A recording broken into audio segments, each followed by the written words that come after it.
ನಮ್ಮ ಗ್ರಾಮದಲ್ಲಿ ಚಿನ್ನ ಬೆಳ್ಳಿ ವಜ್ರ ವೈಢೂರ್ಯ ಸಿಗುತ್ತಲೇ ಇದೆ ಅಂತ ಸ್ಥಳೀಯರು ಹೇಳ್ತಾರೆ. ಅನೇಕ ವರ್ಷಗಳಿಂದ ನಮಗೆ ಸಿಗ್ತಾನೆ ಇದೆ. ಇದು ಮಳೆ ಬಂದಾಗ ನೀರಿನ ಹರಿವಿನಲ್ಲೂ ಕೂಡ ವಸ್ತುಗಳು ಸಿಕ್ಕಿವೆ ನಮಗೆ. ಪಬ್ಲಿಕ್ ಟಿವಿಗೆ ನಿಧಿ ಸಿಕ್ಕ ಲಕ್ಕುಂಡಿ ಸ್ಥಳೀಯರು ಒಬ್ಬರು ಈ ಬಗ್ಗೆ ಮಾತನಾಡಿದ್ದಾರೆ. ಚಿನ್ನ ಬೆಳ್ಳಿ ವಜ್ರ ವೈಢೂರ್ಯ ಈ ರೀತಿಯಾಗಿ ಸಿಗ್ತಾನೆ ಇದೆ ಅಂತ ಹೇಳ್ತಾರೆ. ಸೊ ಹಿಂದೆ ದಾಳಿಗಳಾದಂಥ ಸಂದರ್ಭಗಳಲ್ಲಿ ಅವುಗಳನ್ನು ರಕ್ಷಣೆ ಮಾಡೋದಕ್ಕೋಸ್ಕರ ಅಲ್ಲಲ್ಲಿ ಮಣ್ಣಿನಲ್ಲಿ ಹೂತು ಹಾಕಿರುವಂಥದ್ದು ಕೂಡ ಇದೆ. ಸೊ ಅವುಗಳೆಲ್ಲ ಈಗ ಸಿಗ್ತಾ ಇವೆ ಅಂತ ಹೇಳ್ತಾ ಇದ್ದಾರೆ. ಕೆಲವು ಕಡೆಗಳಲ್ಲಿ ಈಗ ಫಾರ್ ಎಕ್ಸಾಂಪಲ್ ನಿಮಗೆ ಹಂಪಿಯಲ್ಲಿ ಏನಾದರೂ ಸುತ್ತಮುತ್ತಲು ಏನಾದರೂ ಅಗಿಬೇಕು ಅನ್ನೋದಾದರೆ ಅದನ್ನು ಅಧಿಕಾರಿಗಳ ಸುಪರ್ದಿಯಲ್ಲೇ ಅಗಿಬೇಕಾಗತ್ತೆ. ಮನೆ ಅಡಿಪಾಯ ತೆಗಿಬೇಕಂದ್ರೂ ಕೂಡ. ಯಾಕೆ ಅಂತಂದರೆ ಅಲ್ಲೇನಾದರೂ ಸಿಕ್ಕರೆ ಅದು ಪುರಾತತ್ವ ಇಲಾಖೆಗೆ ಸೇರ್ಪಡೆ ಆಗುತ್ತೆ. ಸೊ ಸ್ಥಳೀಯರು ಏನು ಮಾತಾಡಿದರೆ ಫಸ್ಟ್ ನೋಡೋಣ. ಐತಿಹಾಸಿಕ ಸ್ಥಳವಾದಂತಹ ಗದಗ ಜಿಲ್ಲೆಯ ಲಕ್ಕುಂಡಿ ಗ್ರಾಮದಲ್ಲಿ ಸಿಕ್ಕಂತಹ ನಿಧಿ ಈಗ ಆ ಕುಟುಂಬಕ್ಕೆ ಕಂಟಕವಾಗಿ ಪರಿಣಮಿಸಿದೆ. ಯಾಕೆ ಅಂತಂದಾದರೆ ಆ ಒಂದು ನಿಧಿ ಏನಿದೆ ಅದು ಸರ್ಕಾರದ ಸಂಪತ್ತ ಅಥವಾ ಆ ಕುಟುಂಬದ ಸ್ವತ್ತ ಅನ್ನುವಂಥದ್ದು ಯಕ್ಷ ಪ್ರಶ್ನೆಯಾಗ ಕೂಡ ಕಾಡ್ತಾ ಇದೆ. ಹಾಗೀಗ ಆ ಕುಟುಂಬ ಈಗ ಸಂಕಷ್ಟದಲ್ಲಿ ಸಿಲುಕಿದೆ. ಈಗ ಇತ್ತ ಮನೆ ಕೂಡ ನಿರ್ಮಾಣ ಆಗದೆ, ಇತ್ತಾಗಿ ಏನು ಕೆಲಸ ಕೂಡ ಕೆಲಸ ಕಾರ್ಯಗಳು ಆಗದೆ ಸಹ ಈಗ ಆ ಕುಟುಂಬ ಒಂದು ರೀತಿ ಕೈ ಕಟ್ಕೊಂಡು ಕುಂದಿರುವಂಥ ಸ್ಥಿತಿ ನಿರ್ಮಾಣ ಆಗಿದೆ. ಆ ಕುಟುಂಬಸ್ಥರಿಗೆ ನಮ್ಮ ಜೊತೆಗಿದ್ದಾರೆ, ಅವ್ರನ್ನೂ ಕೂಡ ನಾವು ಮಾತಾಡಿಸುವಂಥ ಪ್ರಯತ್ನ ಮಾಡ್ತೀನಿ. ಇಲ್ಲಿ ನಿಧಿ ಸಿಕ್ಕಂತಹ ಏನು ಕುಟುಂಬ ಇದೆ, ಗಂಗಮ್ಮ ಅಲಿಯಾಸ್ ಕಸ್ತೂರಿಯವ್ವ ರಿತ್ತಿ ಅನ್ನುವಂಥವ್ರು, ಅವರನ್ನು ಕೂಡ ಈಗ ನಾವು ಮಾತಾಡ್ಸೋಣ. ಅಮ್ಮ, ಈಗ ನಿಮ್ಮ ಕುಟುಂಬದಲ್ಲಿ ಈಗ ನಿಧಿ ಸಿಕ್ಕಿದೆ, ಈಗ ನಿಮ್ಮ ಪರಿಸ್ಥಿತಿ ಹೇಗಿದೆ? ಈಗ ಇದೆ ನಾವು ಏನು ಮಾಡಿ ಅನ್ನೋದು ಅದಾವನ್ನ ರೀ. ನನ್ನ ಒಂದು ಜಾರಿ ಹೊಡ್ಸ್ಕೊಂಡು ನಮ್ಮದು ಒಂದು ಏನೋ ಜೋಳ ಹೊಡ್ಸ್ಕೊಂಡು ಏನೋ ಒಂದು ಜಾರಿ ಮಾಡ್ಕೊಡ್ರಿ ನಮಗೆ ಮುಂದೆ ಮನೆ ಮನೆ ಹೊಡ್ಬೇಕು ರೀ. ನನ್ನ ಒಂದು ಏನೋ ಜಾರಿ ಮಾಡ್ಕೊಡ್ರಿ ನೀವು. ಅಮ್ಮ, ಈಗ ಸಿಕ್ಕಂತಹ ನಿಧಿಯನ್ನು ಈಗ ಪ್ರಾಮಾಣಿಕವಾಗಿ ಸರ್ಕಾರಕ್ಕೆ ಒಪ್ಪಿಸಿದ್ರಿ. ಈಗ ನಿಮ್ಮ ಮನೆಯ ಕಾರ್ಯ ಕೆಲಸಗಳು ಆರಂಭ ಆಗಬೇಕಾ ಅಥವಾ ಬೇರೆ ಏನಾದರೂ ಪರ್ಯಾಯ ಮನೆಗೆ ವ್ಯವಸ್ಥೆ ಆಗಬೇಕಾ?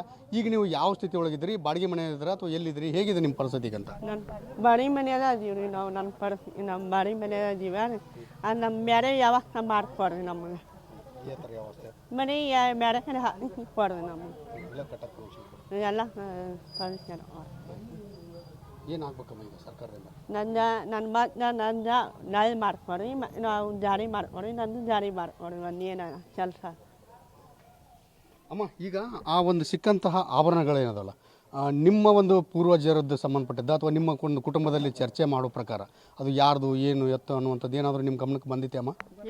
ಏನು ಬಂದಿರಿ ನಮ್ಗೆ ಅದು ಹೋಗಿ ನಾವು ಅಲ್ರಿ ಅವ್ರನ್ನ ನಾವು ಅಲ್ರಿ. ನನ್ನ ಮತ್ತೆ ಜಾರಿ ಮಾಡ್ಕೊಡ್ರಿ, ನನ್ನ ಲೈಲೆಲ್ಲ ಲೈ ಮಾಡ್ಕೊಡ್ರಿ, ನೀವು ಮನೆ ಮಾಡಿ ಹಾಕಿ ಕೊಡ್ರಿ. ಇದು ಗಂಗಮ್ಮವ್ರು ಹೇಳುವಂಥದ್ದು. ಇನ್ನು ಅವರ ಸಹೋದರ ಕೂಡ ಈಗ ಗುಡದಪ್ಪ ಅವರು ನಮ್ಮ ಜೊತೆಗಿದ್ದಾರೆ, ಅವ್ರನ್ನೂ ಕೂಡ ಮಾತಾಡ್ಸೋಣ. ಸರ್, ಈಗ ನಿಮ್ಮ ಸಹೋದರಿ ತುಂಬ ಸಂಕಷ್ಟದೊಳಗಿದ್ದಾರೆ, ತುಂಬ ಕಡು ಬಡವರು ಕೂಡ ಹೌದು. ಈಗ ಬಾಡಿಗೆ ಮನೆ ಒಳಗಿದ್ದು ಜೀವನ ಮಾಡತ್ತಾರೆ. ಇಂಥ ಸ್ಥಿತಿ ಒಳಗೆ ಅವ್ರ ಮನೆ ಒಳಗೆ ಒಂದು ನಿಧಿ ಸಿಕ್ಕಿದೆ. ಇದು ಈಗ ಆ ಕುಟುಂಬಕ್ಕೆ ಏನಾದರೂ ಕಂಟಕ ಆಯ್ತಾ ಅನ್ನುವಂಥದ್ದು ಕೂಡ ಪ್ರಶ್ನೆ ಕಾಡ್ತಾ ಇದೆ. ಸರ್, ಏನು ಹೇಳ್ತಾರೆ? ಕಂಟಕನಿಗೆ ಅವ್ರಿಗೆ ಗಂಡನೇ ಇಲ್ಲರಿ. ಈಗ ಒಂದೇ ನಮ್ಮ್ಯಾಗ ಬಿದ್ದುಬಿಟ್ಟು ಜವಾಬ್ದಾರಿ. ಈಗ ಅದಕ್ಕೆ ನಾವು ಮನೆ ಕಟ್ಬೇಕಂತ ಹೊಂಟಿದ್ವಿ. ಮತ್ತು ಈ ಥರ ಆತಲ್ರಿ ಅದು. ಮುಂದೆ ಮತ್ತು ನೀವು ದಾರಿ ತೋರಿಸ್ಬೇಕ್ರಿ ಈಗ. ಯಾಕಂದ್ರೆ ಮನೆ ಬೇಕ್ರಿ. ಈಗ ಮನೆ ಇರೋಕೆ ಜಾಗ ಬೇಕ್ರಿ. ಮತ್ತು ಹಳಿಯಾಗ ಮತ್ತು ಒಂದು ದಾರಿ ಮಾಡಿಕೊಡ್ರಿ ಅಂತ ಎಷ್ಟು ಕೇಳಿದ್ರೆ ನಾವು ನಿಮ್ಗೆ ಏನೇನು ಮನೆ ಒಂದು ಆಗ್ಬೇಕ್ರಿ, ನಿವೇಶನ ಒಂದು ಆಗ್ಬೇಕ್ರಿ, ಅವಾಗ ಒಂದು ಉದ್ಯೋಗ ಹುಡುಕಿ ಕೊಟ್ರೆ ಸಾಕ್ರಿ ನಮ್ಗೆ. ಅದೇನು ನಮ್ಗೆ ಮಾಹಿತಿ ಇಲ್ಲರಿ. ಅದ್ರ ಬಗ್ಗೆ ನಮ್ಗೇನು ಮಾಹಿತಿನೇ ಇಲ್ಲರಿ. ಒಟ್ಟು ಅವ್ರು ಕೊಟ್ಟಿದ್ದು ಅವ್ರು ತೊಗೊಂಡೋಗಿದ್ದು ಇದು ಇಷ್ಟ ಗೊತ್ತರಿ ನಮ್ಗೆ. ಹಿಂದಲ್ದೋ ಮುಂದಲ್ದೋ ನಮ್ಗೇನು ಗೊತ್ತಿರಿ. ಅದು ಅಲ್ಲಿ ಓದಿರ್ತಾರೆ, ಅವ್ರು ನೋಡಿರ್ತಾರೆ, ಅವ್ರು ಬಿಟ್ಟಿರ್ತಾರೆ. ಅದು ನಿನ್ನೆ ಬಂದ ಅಧಿಕಾರಿ ಈ ಥರ ಮಾತಾಡಿದ್ದಕ್ಕೆ ನಾವು ಈ ಥರ ಮಾತಾಡಿದ್ವಿ. ಇಲ್ಲ ಅನ್ನಂಗಿಲ್ಲ. ಸರ್, ಈಗ ಅಧಿಕಾರಿಗಳು ಆ ಪರಿಶೀಲನೆ ನಂತರ ಅದು ನಿಮ್ಮ ಕುಟುಂಬದ ಸ್ವತ್ತು ಅನ್ನೋಂತಾದರೆ ನಿಮ್ಗೆ ಆ ಬಂಗಾರ ಬೇಕಾ ಸರ್ ವಾಪಸ್? ಮತ್ತೆ ಒಂದೇದ್ದು ನಾವು ಅದ್ರ ಮ್ಯಾಗ ಆಸೆನೇ ಇಟ್ಟಿಲ್ರಿ. ಮೊದಲ ಹೇಳಿದ್ದು ಅದ ಮಾತಾಡೋದು ನಾವು. ಈಗ ನಮಗೇನು ಈಗ ಅವ್ರಿಗೊಂದು ಇರೋಕೆ ಜಾಗ ಕೊಡ್ರಿ, ಮನೆ ಹಾಕಿಸ್ಕೊಡ್ರಿ, ಮತ್ತೊಂದು ನಾವು ಒಂದು ಉದ್ಯೋಗ ಹುಡ್ಕೊಡ್ರಿ ಅಂತ ಇಷ್ಟ ಕೇಳ್ಕೊಳ್ಳೋದು ನಾವು. ಅವರು ನೀರ ನಿಂತ್ಬಿಟ್ರಿ. ಈಗ ಅವರು ಈ ಮುಂದೆ ದಾರಿ ಬೇಕ್ರಿ ಅವ್ರಿಗೆ ಇರಕ್ಕೆ. ಈಗ ನಮ್ಮ ಮನೆ ಬಂದದಾರ. ಈಗ ಅವರು ಈಗ ಒಂದೊಂದು ಥರ ಅವ್ರು ಬಾಡಿಗೆ ಇದ್ಗತ್ತೆ ನಮ್ಮ ಮನ್ಯಾಗ. ಭಾಳ ಕಷ್ಟ ಐತ್ರಿ. ಈಗ ಅವ್ರು ದುಡಿಬೇಕು, ತಿನ್ಬೇಕು. ಅಮ್ಮ, ನೀವೇನು ಹೇಳ್ತೀರಿ ಮಮ್ಮ ಈ ಗಂಗಮ್ಮವ್ರ ಬಗ್ಗೆ? ಅದು ಬಂಗಾರ ಸಂಬಂಧಪಟ್ಟಂಗೆ ಈ ನಿಧಿ ಸಿಕ್ಕೈತಲ್ಲ, ಈಗ ಆ ಕುಟುಂಬ ಒಂದು ರೀತಿ ನಿಧಿ ಸಿಕ್ಕ ಮೇಲೆ ಒಂದು ರೀತಿ ಸಂಕಷ್ಟಕ್ಕೆ ಸಿಲುಕೈತೆ. ಅಂದರೆ ಇತ್ತಾಗ ಉಗುಳಕ್ಕೂ ಆಗ್ಲಾರ್ದು, ಇತ್ತ ನುಂಗಾಕ ಆಗ್ಲಾರ್ದು ಅಂತ ಬಿಸಿ ತುಪ್ಪವಾಗಿ ಪರಿಣಮಿಸಿದೆ. ಏನು ಹೇಳ್ತೀರಮ್ಮ ಇದ್ರ ಬಗ್ಗೆ ನೀವು? ಇದನ್ನು ನೋಡ್ರಿ, ನಮ್ಮ ಮಗಳಿಗೆ ಮಾಡಿ ಕೊಡ್ಬೇಕ್ರಿ. ನಾವೆಲ್ಲ ಒಪ್ಪಿಸ್ಬಿಟ್ಟಿವ್ರಿ ನಾವು ಹಿರಿಯರಿಗೆ ಆಯ್ತು ಏನಾಯ್ತು ಹೊತ್ತು ನಾವು ಸಿದ್ದು ಪಾಟೀಲಿಗೆ ಒಪ್ಸಿವ್ರಿ ಅವ್ರು ಏನು ಮಾಡೋದು ನಮಗೆ ಮಾಡೋದು ಅವ್ರಿಗೆ ನಮ್ಮ ಮಗಳಿಗೆ ನೀರಾಗ ನಿಂತಾಳ ಅಂತ ಹೇಳಿಬಿಟ್ಟಿವ್ರಿ ನಾವು ಅವ್ರ ಮತ್ತೆ ಮನೆ ಕಟ್ಟೋದ್ರಿ ಅವ್ರ ಮನೆ ಹಾಕ್ಸ್ಕೊಡೋದು ಅವ್ರ ಹುಡುಗಂದ್ರಿ ನಾವು ಹಿಂಗಾಗಿ ಅವ್ರಿಗೆ ಎಲ್ಲರನ್ನ ಕರೆ ಕಳಿಸ್ಕೊಂಡು ಅವ್ರು ಒಪ್ಪಿಕೊಂಡ್ರಿ ನಾವು ಬಂಗಾರ ಒಲ್ರಿ ನಾವು ಏನೂ ಒಲ್ರಿ ಅಂತ ಹೇಳ್ಬಿಟ್ಟಿವಿ ನಾವು ನಮ್ಮದಲ್ಲ ಅದು ನಾವು ಒಲ್ರಿ. ಅಮ್ಮ ಈಗ ಆ ಬಂಗಾರದ ಕೆಲವು ಆಭರಣಗಳ ಕೆಲವು ವಸ್ತುಗಳನ್ನು ನೋಡಿದಾಗ ಅವು ಪುರಾತನದ ಕಾಲದ್ದು ಅನ್ನುವಂಥದ್ದು ಕಂಡು ಬರ್ತಾ ಇದೆ. ಹೀಗಾಗಿ ರಾಜಮನೆತನದಲ್ಲಿ ಇಲ್ಲಿ ಅನೇಕ ರಾಜರುಗಳು ಆಳ್ವಿಕೆ ಮಾಡಿದಂಥದ್ದು. ಆ ರಾಜಮನೆತನದಲ್ಲಿ ನಿಮ್ಮ ಕುಟುಂಬಸ್ಥರು ಯಾರಾದರೂ ಏನಾದರೂ ಅವರು ರಾಜಮನೆತನದವ್ರ ಜೊತೆ ಒಡನಾಟ ಸಂಬಂಧ ಅಲ್ಲಿ ಏನಾದರೂ ಕೆಲಸ ಮಾಡುವಂಥದ್ದು ಏನಾದರೂ ತಿಳಿದು ಬಂದಿದೆ ಅಮ್ಮ ನಿಮ್ಮ ಬಗ್ಗೆ?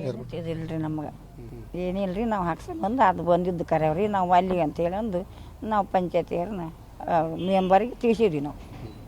ನಮಗೆ ಮಾತ್ರ ಆಧಾರ ಬೇಕು, ನಮಗೆ ಪರಿಹಾರ ಬೇಕು. ಏನು ಪರಿಹಾರ ಅದ ರೀ ಈಗ ಹೊಲ ಆಕೆ ಮನೆಗೆ ಕೊಡ್ಬೇಕ್ರಿ, ಹಾಕಿಸ್ಕೊಡ್ಬೇಕು, ಆ ಹುಡುಗ ಕೊಡ್ಬೇಕ್ರಿ. ಅದು ಬಂಗಾರ ನಿಮ್ಮದೇ ಅನ್ನೋದಾದ್ರೆ ನಮ್ಮದು ಆದ್ರೆ ನಾವು ಅಲ್ಲಿವ್ರಿ ಅದನ್ನು ನಾವು ಒಪ್ಪಿಸ್ಬಿಟ್ಟಿವಿ ಅದನ್ನು. ನಾವು ಮಂದಿಗೆ ಅಂತಾರಂದ್ರೆ ನಾವು ಯಾರನ್ನೂ ತಲೆ ಕೆಡ್ಸ್ಕೊಂಡಿಲ್ಲ ರೀ, ನಾವು ಅಲ್ಲಿವ್ರಿ. ನಾವು ಇಷ್ಟು ಮಾತ್ರ ಕರೆ ಅವ್ರಿಗೆ ಒಪ್ಪಿಸ್ಬಿಟ್ಟಿವಿ, ನಮ್ಮ ಗೌಡ್ರಿಗೆ ಒಪ್ಪಿಸ್ಬಿಟ್ಟಿವಿ ನಾವು. ರೀ ಅವ್ರಿಗೆ ಬಿಟ್ಟು ಕೊಟ್ಟಿದ್ದು ನಾವು ಅಲ್ಲಿವ್ರಿ ಅದನ್ನು.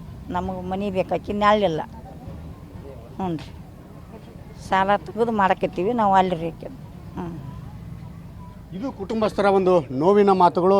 ಏನು ಸಿಕ್ಕಂತಹ ನಿಧಿ ಇದು ನಿಧಿಯ ಅಥವಾ ಕುಟುಂಬದ ಸಂಪತ್ತ ಅನ್ನುವಂಥದ್ದು ಕೂಡ ಸಾಕಷ್ಟು ಚರ್ಚೆಗೆ ಕಾರಣವಂಥದ್ದು. ಈ ಒಂದು ನಿಧಿ ಸಿಕ್ಕಾಗಿಂದ ಆ ಕುಟುಂಬ ಸಾಕಷ್ಟು ಈಗ ಸಂಕಷ್ಟಕ್ಕೆ ಸಿಲುಕಿದೆ.